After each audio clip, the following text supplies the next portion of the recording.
Ngayon, tatalakay tayo ng mga nakakatuwang balita tungkol sa pag-aakma ng Greece ng kanilang sariling bersyon ng mga Constellation-class frigates at ano ang kinalaman nito sa pangarap ng Pilipinas gumawa rin ng sariling AAW frigate locally. Ito ay isang malaking hakbang para sa Greek Navy at patunay sa commitment ng bansa sa pagpapalakas ng kanilang kakayahan sa karagatan.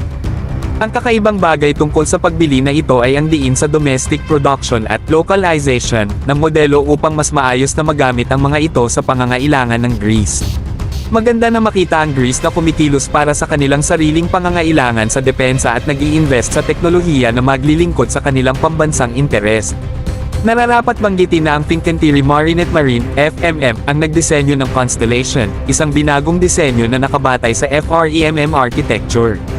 Ang pakikipagtulungan sa Onyx Shipyards at Technologies Group para sa pagtatatag ng linya ng produksyon para sa mga corvettes at base ng life cycle support ay isang matalinong galaw na hindi lamang magpapalakas sa ekonomiya ng Greece kundi magpapalakas din sa kanilang kakayahan sa karagatan.